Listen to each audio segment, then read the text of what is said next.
Og her har vi jo et gammelt stenbrud, hvor man har taget sten igennem mange hundrede år. Det er jo så lige over på den anden side af hegnet, vi har selve brudet. Og det er jo det, I er kommet op for at høre lidt om. Ja. Når man tager sten op i et brud som vores for at lave sten til produktionsblokke.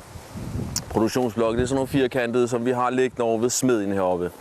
Jamen, så skal man jo først løsne den ude i grundklippen. Vi har derude, og for at løsne en blok ude i klippen, så borer vi så en række huller ned, hvor vi har en blok stående. En række huller bag blokken, ind under blokken og på siden af blokken, med sådan nogle lange bor, som der står og svejer over i vinden her. Kan se, der står et langt bord der. Ja. Så putter man krudt i alle hullerne. Man borer med en 35-40 cm interval. Så putter man krudt i alle hullerne, og så tænder man ellers lunden. Og så går man godt nok væk, og så et øjeblik efter siger det knald. Så har man løsnet hele stykket af siden dernede. Og nu her bagefter, så kan vi jo gå ud på kanten bag ved museet, og kan vi se ned i brudet. Og der i tirsdags, der lavede de store skud heroppe, hvor man kan se de blokkene, der er blevet skudt ud fra selve grundklippen. Og det er jo blokke, der ligger, jeg har ikke været nede og skridtet dem op, men når vi står på kanten og kigger ned, sandsynligvis en 300 tons vejer sådan en enkelt blok, som der står dernede. For at løsne en blok, så skal der en vis mængde krudt til. Men når den er løsnet, så skal man være varsom med at spalte den, partere den ned til mindre, så varsomt som muligt. Så er det jo et skørt materiale. Sten i sig selv er som løs blok meget skørt. Så for at partere den ned til mindre blokke, når vi har løsnet den fra grunden derude, jamen der kravler man op på den, og så borer man ned med en håndboremaskine, som jeg har liggende over i stenene her. Borer man 4 cm ned, er det stor blok, så laver du typisk en række huller, 3-4 huller, bare 4 cm, og så efterfølgende så op med boremaskinen, så har man et andet redskab, et redskab, der er lidt bredere ude i spidsen end selve borehullet. Og det redskab er så smærlet lidt til, så det er skarpt i siderne. Det banker man så lige ned i det runde hul, man har lavet, og så laver man en lille ridse indvendigt i borehullet på en 2-3 mm, og man laver så ridsen i den retning, man vil have stenen skal flække næste gang. Og så putter man en lille mængde krudt i, og så tænder man igen, og så siger det så bang, og så har man flækket hele den store blok. Den ene blok, der står dernede 7,5 meter høj, der har man så boret 4 gange deroppe. Den anden blokken, som er lidt kortere, borer man sandsynligvis bare en enkelt gang, og så parterer man den ud. Så kan man sagtens lave nogle forboringer, så man spalter den skiftevis, så man har planlagt hele spaltningen af stenen dernede. Når man så har fået den parteret ned til mindre blokke, så vores gravmaskine, der er dernede, kan håndtere dem, jamen så lægger han den om på siden. Så borer man en række korte huller i den retning, hvor man har stenen skal flække, og så sætter man rundkiler i alle hullerne. Og det er jo så også de huller, vi har heroppe, i de blokke, vi har liggende på pladsen. Og hvis I ser over på den store sten derovre ved smeden, der har man også en række huller på oversiden og på siderne. Og det er jo så huller til rundkiler. Og rundkiler, det er jo så 3 stykker jern, der er runde. Ja, på den ene side, koniske, så de passer til det runde hul dernede. Og når du så har en kile i alle hullerne, rups, sætter du dem, og så slår du med hammeren, skiftevis på alle kilerne, og så siger det puff, så har du så flækket den over. Og sådan som det stykke her, havde vi en pensionist oppe på nogle af 80 år, der stod og slog på hammeren og flækkede stenen ned her. Det var bare lige. Den har været en heroppe, ja. Så det er jo lidt mindre målstok, end det vi gør ude i brudet, når vi tager dem ud der. Så her illustrerer vi så, hvordan man nemt kan flække stenen ned. Og sådan flækker man den hele tiden, så du har en færdig firkantet blok ud af det. Nem at transportere væk, og du kan måle den op. Sætte et mål på. Den, der ligger derovre, den vejer cirka 13 tons. Har vi vejet den ud til. Skridtet den ud til. Så er den, der stod nede på havnen, vejer 15. Den vejer 15, ja. Som vi har fået kørt dernede, ja. Den fandt vi frem nede i bunden herude og fik kørt ned til havnen, hvor vi skal have lavet lidt kunst i den, som de er gået i gang med. Ja, det står og hugger, ja. Han er aldrig færdig, for han står og snakker hele. Nå, ja. Ja, det er ikke terrorfolk i dag, jo. Ja. Så man startede med at bryde heroppe i det her brud i 1850. Der var der bare, når vi kom ud på kanten og ser, så var der granit over det hele. Og så har man ellers bare taget lag for lag for lag. Vejen dernede blev først etableret en gang i 1950'erne. Alle blokke før den tid er blevet hejst op med kraner. Ved parkeringspladsen ligger der en gammel kran. Den virker ikke længere, og træværket er rådent og de ting der. Men sådan nogle kraner var der 5 af heroppe på brudet. 3 på kanten og 2 nede i hullet. Og den der står her, det er jo sådan en lille kran. Det var en kran fra et lille brud, det her. Så alle blokke har man trukket taljen hen til blokken, lagt en kæde omkring blokken, hejst den op, ud på kanten, ned på vognen og så afsted. Søjlerne Nationalmuseet er taget hernede i det her brud. Og det var store søjler. De var jo, før de blev hugget ud, lå de omkring 15 tons. 15-18 tons har de ligget på. Så det var store blok, der blev hejst op med kraner i sin tid. Carlsberg-elefanterne er også taget heroppe. Ja. Det er så flere blokke, man har brugt og sat sammen af, ikke? Så der er jo mange sten, der er blevet taget heroppe. Løftet op og kørt væk og hugget til. Så. Men 1850 startede du her, og du har oppe i brudet her, der har været 3 store stenbrud heroppe på spidsen, som hang lidt sammen. Hammerværket nede ved Hammerhavn, stort brud. Der var også, og så 2 kilometer inde i skoven her, der var så borelyngsværket, hvor man har haft meget stor arbejdskraft, og mange sten er der blevet brudt gennem tiderne. Ja, ikke Hammersøen, men længere op bagved, der ligger der 2 små, mindre søer. Opalsøen, Krystalsøen deroppe. Opalsøen der, hvor de har en svævebane over, eller en... og det er jo så et gammelt stenbrud, ligesom vores her. Som nu er blevet, ja, det er lukket ned, og så bruger man så rent rekreativt område. Fantastisk område deroppe, ikke? Det er regnen. Ja, det er regnen. Så når man stopper med at bryde i sådan nogle stenbrud her, jamen, man fylder ikke hullerne op, men man laver rekreativt område ud af det. Og det er jo regnen, der fylder hullerne. Herude hos os, man har ikke arbejdet her hele. Sidste år var man ikke heroppe i hullet og arbejde. Der har det fået lov til at regne til. Så når vi mødte her i foråret, der var der 8 meter vand dernede. Ja, der var også haft noget sne, ja. Jamen, vi pumper det væk. Det er jo så der, at vi jo, når vi har skoleklasser op, jamen, vi går ud og hiver i bundproppen, ikke så? Ja. Nej, vi har jo en kraftig pumper der, og så pumper man det op på den anden side af skoven, hvor vi har en stor mose, der tager imod det hele. Så, men 8 meter vand var der derude, da vi startede op her tidligt. Så ja, det er lidt hul. Man er 45 meter nede lige i øjeblikket, og man går videre nedover. Så ja, jeg kører bare nedad. Ja, så længe vi får god blok deroppe, jamen så fortsætter man og tager blok ud i niveauer. Så det er jo et godt hul. Ja. Man er så forberedt til næste gang. Man tager også blok oppe på kanten, modsatte side.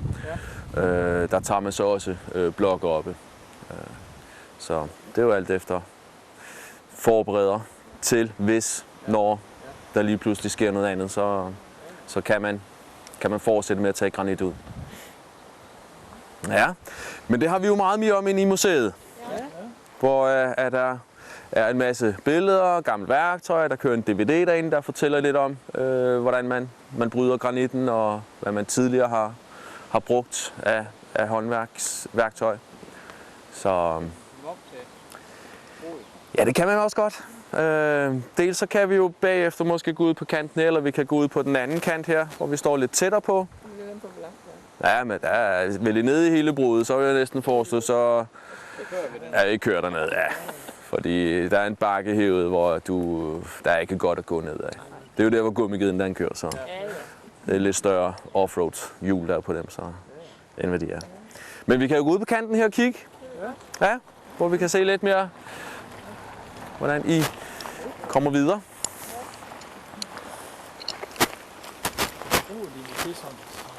Og en lille del af det i dag, det går så til chaussésten og Ja, fordi den bliver der brosten. Ja, men meget af det, der er fremme i dag, men det kommer jo fra Kina. Ja. Af de chaussésten og brosten. Ja. Kantsten for den sags skyld også. Ja. Det er jo kinesiske sten, der kommer. Alt hvad I ser i byggemarkederne, er jo stort set Kina-granit det hele. Der er ikke så meget. Ja. Men altså mange skulpturer stadigvæk, og som sagt gravstens er jo også en produktion, hvor man har fået øjnene op for, at man godt vil have en pæn gravsten med noget specielt, som måske har noget relation til et eller andet. Så. Dem er der jo mange af. Og så er der et brud, hvor du er nede og kun laver vejmateriale. Knuser alle stenene til skærver, sten til banelængder, sorte, store sten, der ligger der. Det bliver knust ned i det ene stenbrud. Så, men de 4 stenbrud, der er i drift på Bornholm, hvor laver blok, som vi gør herude, jamen der er så et i Rønne, som det er ganske rigtigt, som I siger, det er det mørke, det sorte. Nu går vi ned til højre her. Der har vi sådan en lille hotspot, hvor vi kan se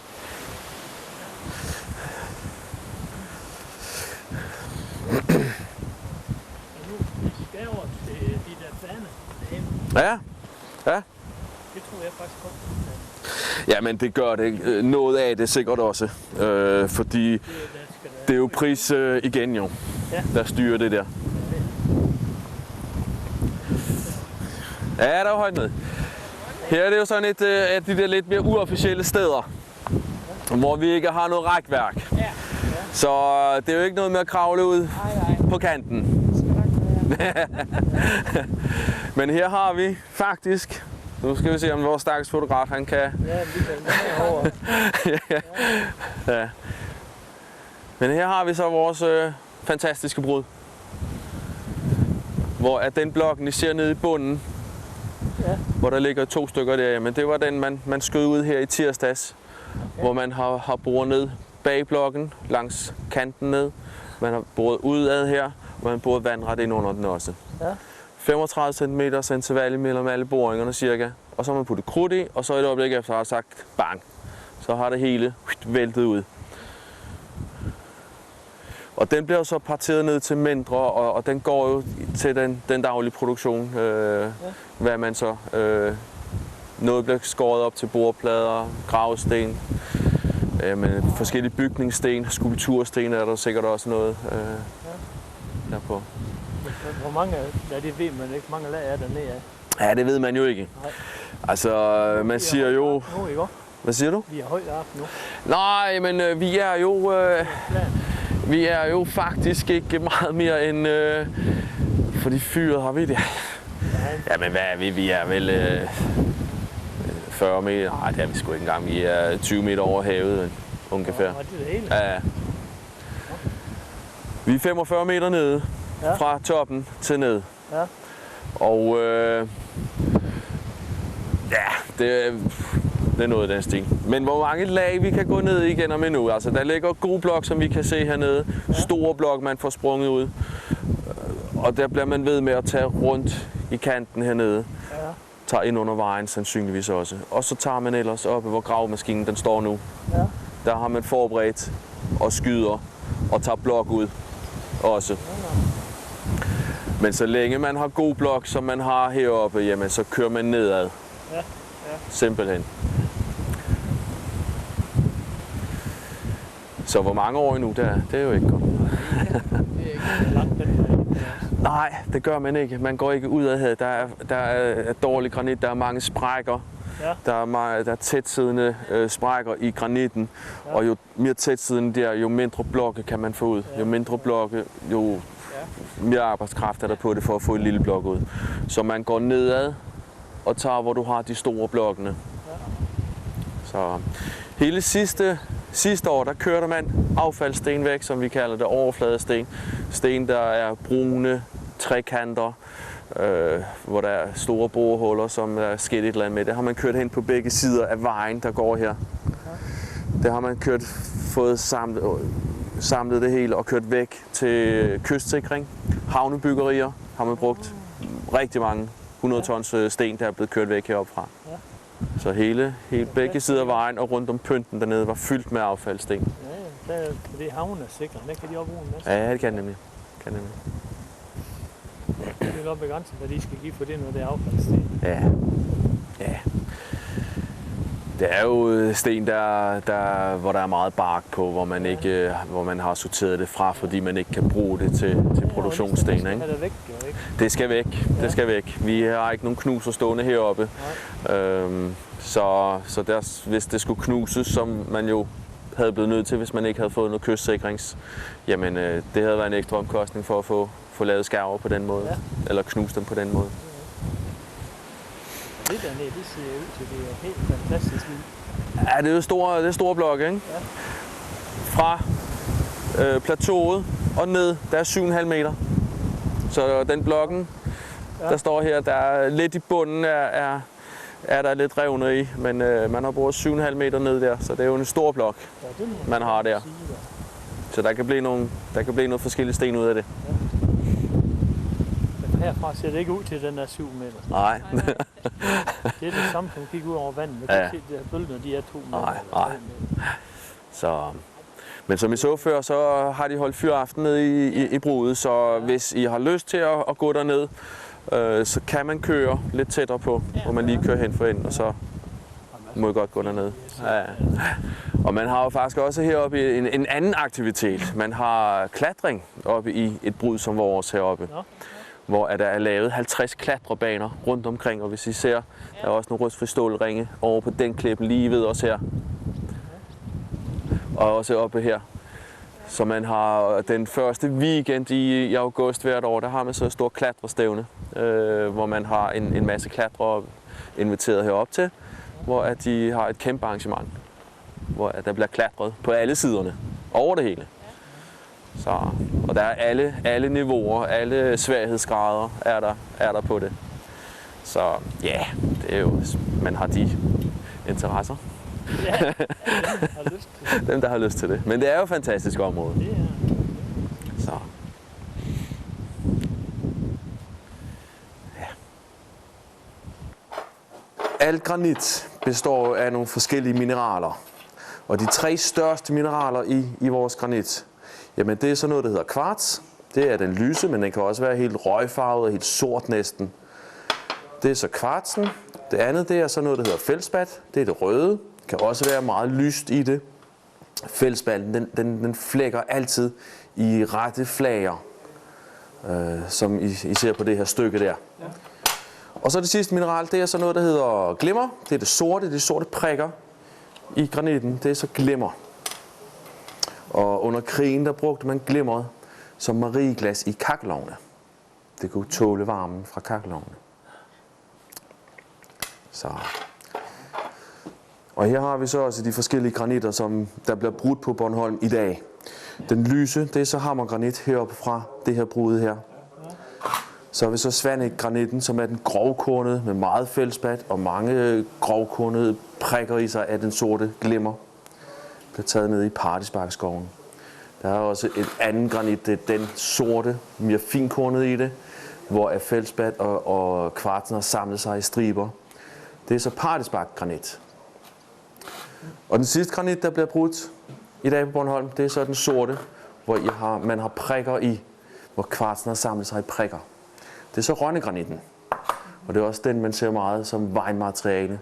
Bliver knust til baner og grus, skærve. Ja, det er så Rønnegranitten, der typisk bliver brugt til det. For eksempel, ja. Så.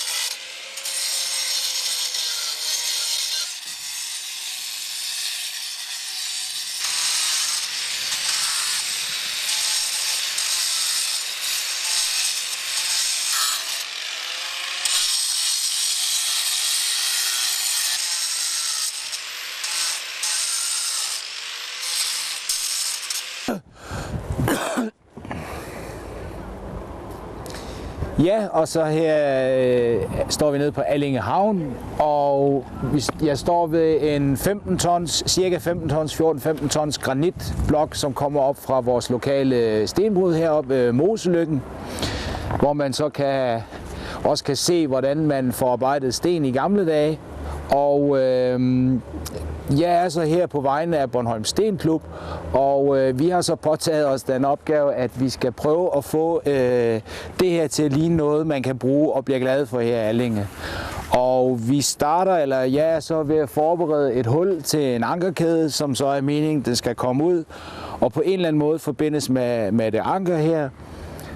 Så det er jo hårdt arbejde. Altså før i tiden en stenhugger med sten og med hammer og mejsel, jamen det var et årsværk det her. I dag der benytter vi os sådan lidt af lidt mere moderne værktøj. Og det er simpelthen for at komme lidt hurtigt i bund. Fordi ellers så ville folk også være lidt kede af at have sådan en sten stående hernede på Allinge Havn, og der er ikke rigtig sket noget med den. Så vi satser på, at vi her i løbet af de dage i hvert fald får sat ankerkæden. Og så må vi så se, hvad det så efterfølgende udvikler sig til. Men meningen er i hvert fald, at den her side af sten, den skal repræsentere det maritime miljø, vi har her i Allinge. Og når der nu ligger et stort anker her på havnen, så hvorfor ikke forbinde de to ting? Stenen, jamen den står som den står, og hvor den står. Jeg har ikke hørt, at den skal flyttes eller noget. Og det er jo heller ikke sådan lige til 14 tons, ikke? Altså, der er lidt vægt bag det her. Ja, min indfaldsvinkel til stenkunst, jeg er ny i faget. Jeg kom på et AOF-kursus i foråret. Jeg var nysgerrig, skulle se, hvad det var for noget. Og altså kommet på den måde ind i stenklubben, og jeg må indrømme, at jeg er blevet bidt af det. Altså, en hver sten, men før i tiden, når jeg gik en tur ned på stranden, så troede jeg, at jeg så stenen. Nu hvor jeg har arbejdet lidt med den, altså bare slidet en almindelig strandsten, og så set det smukke, der kommer frem, det er jo en belønning i sig selv. Altså, så bruger jeg gerne 20-30 timer på at slibe en sten. Men altså, jeg er ny i faget, og er jo nok stadigvæk sådan i gang med at afprøve de forskellige grene, der findes inden for det fag. Og jeg er jo virkelig ydmyg over for den opgave, jeg står ved her. Det havde jeg ikke troet var muligt for mig overhovedet at kunne komme i nærheden af for, lad os sige, 8-9 måneder siden. Interesse for sten har nok ligget og ulmet i rigtig mange år, altså siden en spæde barndom, men det er så først nu, når man er blevet lidt ældre, at jeg fik muligheden, fik gaven og kunne opleve, hvor meget mere der ligger i en sten. Og det er jo interessant, altså jeg ser jo en masse muligheder unge mennesker, altså man kan jo virkelig formidle en masse viden omkring øen, omkring skabelsen af altså hele den forståelse for vores fortid. Og gang på gang viser den variation og det udvalg af sten, vi har, at vi mennesker, vi er jo kun et tyndt lille lag, eller tyndt lag støv på en stor globus. Og det er jo fascinerende af de variationer og den skønhed og smukhed, som naturen kan bringe frem. Ja. Så det er sådan, der hvor jeg er lige nu. Men jeg bliver ved, jeg er bidt af det, og jeg fortsætter. Og jeg elsker det simpelthen at være svinet til i stenmel, og bagefter kunne se på noget så banalt som et hul i en sten. Men det er livsglæde, det er en fed hobby.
country showing and streets that are glowing.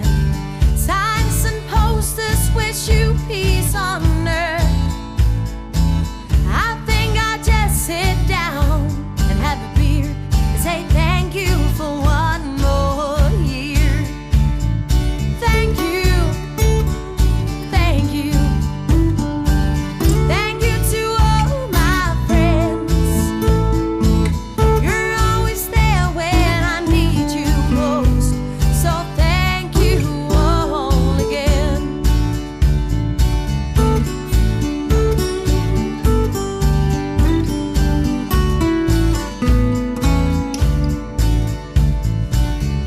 Choir singing songs that are bringing memories to a broken down mind. Songs and stories that has no end. Thank you for bringing it back.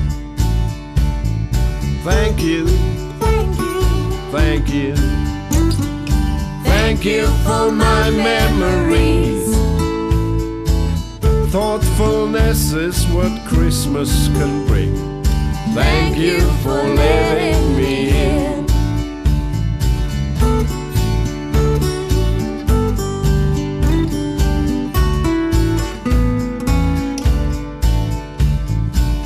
Everyone needs a reason for the season. Everyone's celebrating their own way.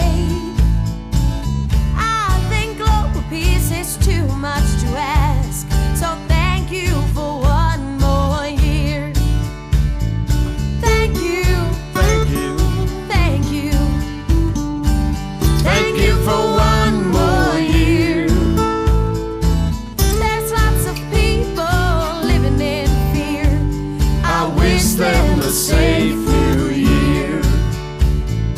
Thank you. Thank you, Thank you.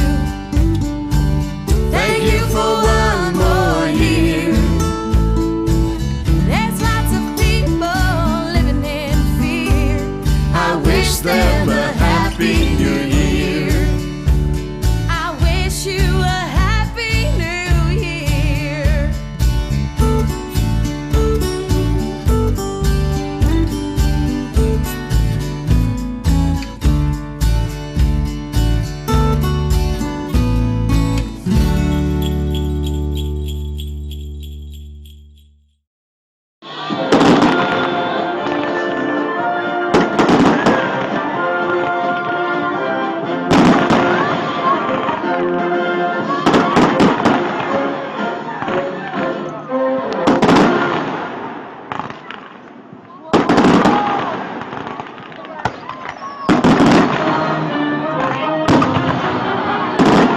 This will be the finale.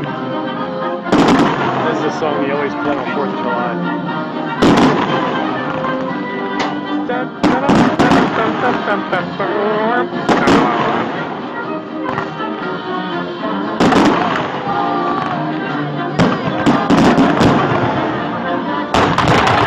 Oh my God!